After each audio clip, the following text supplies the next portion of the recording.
Bismillahirrahmanirrahim.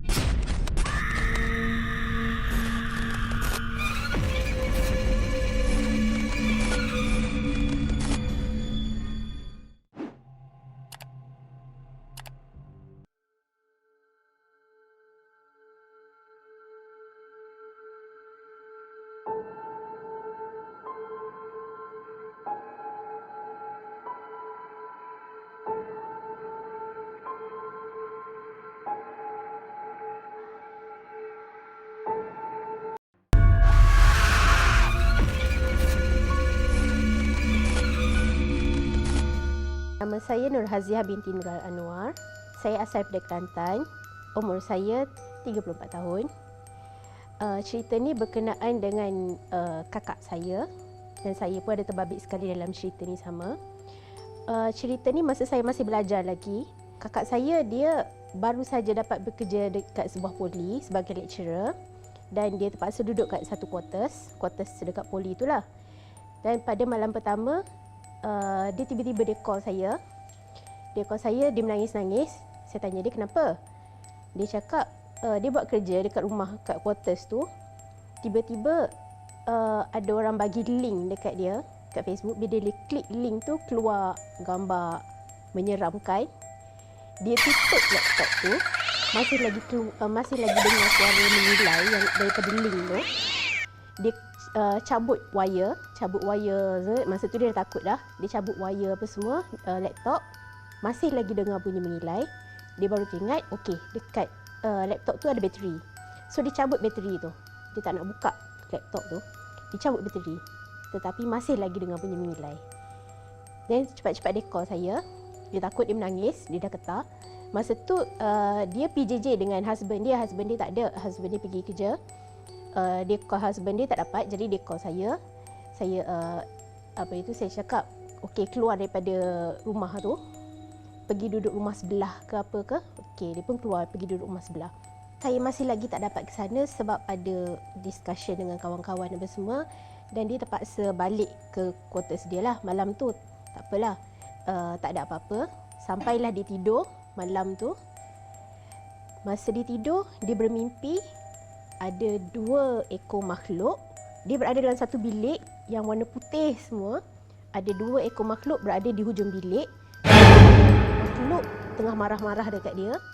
Tengah mengamuk, kenapa engkau datang sini, kenapa semua. Satu lagi duduk diam je dengan dia. 2 ekor makhluk tu cuba menerpa ke arah dia tapi tak dapat. Seolah-olah dihalang oleh satu cermin yang besar. Dan dia tengok sekeliling, ada satu lelaki tengah duduk tak jauh daripada dia. Lelaki cakap dia minta maaf. Dia tak dapat nak tolong sebab 2 ekor ni lagi kuat daripada dia. Lepas tu sekali cermin yang seolah-olah yang ada menghalang dia dengan makhluk tu tiba-tiba je pecah. 2 ekor makhluk tu terus terpa kepada dia. Ini mimpi dia. Bila terpa kepada dia, dia terus terkejut, dia tersedar. Dia pun fikir, oh alhamdulillah ini mimpi. Dia paling sebelah tengok makhluk yang diam tu ada dekat sebelah dia, tengah pandang dia, tengah tidur. Dia memang terus rasa seram sejuk, takut. Dia terus paling ke dinding. Dia pun capai telefon kepada husband dia. Husband dia cakap, jangan tidur, bangun, pergi masuk bilik air, ambil air semayang, mengaji. Jangan sambung tidur. Dia pun buat apa yang husband dia arahkan. Bangun, turun pada katil, bukan ikut sebelah yang makhluk tu ada, tapi sebelah kaki katil. Masa dia pergi masuk bilik air, makhluk tu ikut dia tapi dia tak pandang. Dia cuba untuk tidak pandang. Dia semayang, makhluk tu masih ada. Dia mengaji, masa tu dia dah dapat rasa makhluk tu dah tak ada. Dah belah lah kiranya kan. Sampailah pukul 5 pagi. Lepas subuh barulah dia dapat sambung tidur lah kiranya. Terus dia MC malam tu.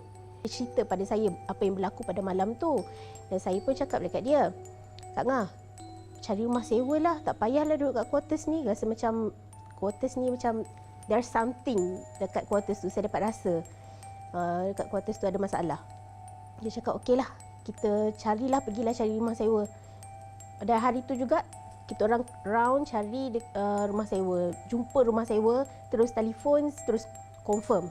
Malam tu dia cakap masih lagi berada di quarters tu. Malam tu dia cakap badan dia sakit-sakit, apa semua, letih, lenguh, belakang dia sakit, pinggang dia sakit.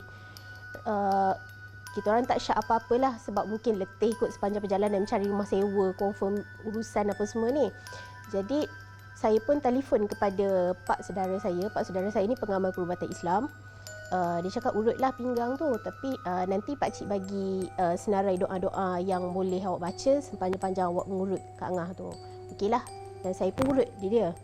Saya urut dia, saya baca doa-doa apa semua yang pakcik saya ajar. Lepas urut, terus kata, oh okeylah, dah lega dah. Rasa tadi tak dapat nak angkat kaki, sekarang ni dah dapat angkat kaki dah. Okey, dia pun bangun daripada pembaringan lepas urut tu, dia keluar bilik. Saya pun okeylah, nak bangun dah ni. Bila saya nak bangun je, tiba-tiba saya rasa kat belakang, kat bahu, seolah-olah dicocok. Rasa macam ada orang tekan daripada bahu. Saya tak dapat nak gerakkan kepala, tak dapat nak gerakkan badan pun masa tu. Saya duduk diam, memang baca doa, selawat apa semua, baru dapat bangun. Tapi kepala memang sakit sangat, bahagian sini, bahagian bawah kepala, seolah-olah memang ada rasa orang cucuk. Husband dia balik ke rumah, cakaplah dekat husband dia nak pindah apa semua kan, balik ke rumah, balik ke quarters lah. Okey, setuju. Malam tu saya tidur, saya bermimpi ada benda yang duduk dekat katil saya, tengah korek perut saya sambil marah. Sebab engkau. Dia macam, saya tersedar. Masa tu saya tidur terlentang macam tu. Saya tersedar, saya pandang kiri kanan, saya mengiring. Saya mengiring, baca doa apa semua, mengiring. Saya dapat rasa yang benda tu marah sebab saya yang suggest kepada kakak saya untuk keluar daripada quarters tu. Bila dah dapat keluar daripada quarters, duduk dekat rumah sewa, perangai kakak saya berubah 180 darjah. Dia jadi pemarah, selalu maki hamun. Sebelum ni dia tak pernah maki hamun. Dalam keluarga saya tak diajar untuk maki hamun orang. Jadi dia selalu maki hamun. Dia punya suami dia pun selalu kena marah. Saya masa tu saya tak dapat tengok suami dia. Tak tahu kenapa saya tak dapat, bila pandang pun saya tak dapat tengok sepenuh muka. Saya rasa tak suka. Dia pun rasa benci dekat suami dia. Jadi bila dah rasa pelik macam tu, saya bagi tahu kepada pak saudara saya. Pak saudara saya yang pengamal perubatan Islam tu, dia cakap, okey, tak apa, kita pergilah ke Temeloh. Pergi ke rumah pak saudara. Masuk on the way pergi tu, saya dapat rasa ada orang pegang kaki saya dalam kereta. Bapa saudara, kakak saya kat depan, saya kat belakang. Ada orang pegang kaki saya, ada orang pegang bahu. Masa tu saya dapat rasa diri saya sendiri. Jangan pergi, janganlah sampai kereta rosak lah, patah balik lah, tak jadi pergilah, pakcik tak ada lah. Macam-macam lah fikir masa tu. Yang kakak saya dah marah-marah dah, kenapa nak pergi, kenapa. Dia rasa macam dia kena paksa kahwin, perasaan tu. Dia tak nak pergi. Sampai dekat rumah pak saudara saya, masa tu dah ramai orang.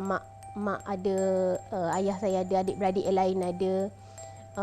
Pak saudara saya salam. Mak saudara saya pun salam. Mak saudara saya tengok dekat kakak saya, kau ni sakit ni. Terus mak saudara cakap macam tu. Masa tu dia dah terus tak sedar diri dah. Tak sedarkan diri. Ubatkan dia. Masa tu saya memang, saya sendiri pun rasa macam celaru, tak tentu arah. Tapi memang saya cuba kuatkan perasaan saya lah. Memang pegang mak saya peluk Al-Quran, saya cuba lawan perasaan tak suka tu. Saya tak suka berada di tempat itu. Saya tak suka pegang Al-Quran. Saya tak suka dekat dengan mak saya. Saya tak suka dekat dengan semua orang. Dengan pak saudara saya benci masa tu. Yang kakak saya dah tak sedarkan diri. Suara bukan suara dia. Dia dah mengilai, dia dah menangis. Macam-macam rasa lah. Lepas tu, bila ubatkan tu, kakak saya cakap yang benda tu sebenarnya jatuh hati dekat dia masa dekat quarters tu. Bukan orang hantar, tapi benda tu ada dekat situ, dia suka dekat kakak saya yang senyap tu. Lepas tu ada satu benda lagi yang menghalang daripada benda yang suka dekat kakak saya tu untuk duduk dekat dalam badan kakak saya. Ada 2 ekor. Seorang seekor yang marah dekat kakak saya, seekor yang suka dekat kakak saya. So dia orang macam berlawan dekat situ. Jadi pakcik saya bukan memasukkan lah, maksudnya kurung mereka berdua tu dekat dalam 2 biji telur ayam kampung. Dan dia hantar dekat mana saya tak tahulah yang tu. Dengan saya pula, saya terpaksa mandi bunga, 3 malam saya kena mandi bunga. Okey, conclusion bagi cerita saya ni adalah bila kita masuk kat tempat baru, kat rumah baru, dalam kes kakak saya ni dia masuk ke kuartus baru, pertama sekali hendaklah mula baca Yasin. Sentiasa baca Yasin, baca surah Al-Baqarah, itu yang penting. Dan saya bagi orang yang ingin menolong orang yang seperti kakak saya ni, dalam kes ni adalah saya cuba tolong dia untuk mengurut apa semua, cari rumah baru. Pastikan diri sendiri tu ada pendinding. Sentiasa kena kuat iman. Jangan terlalu lemah, jangan terlalu ikutkan perasaan. Kena cuba kontrol, kena lawan perasaan tu. Kena sentiasa lawan perasaan tak nak, benci. Bila rasa diri sendiri tu diganggu, jangan terlalu ikutkan perasaan tu.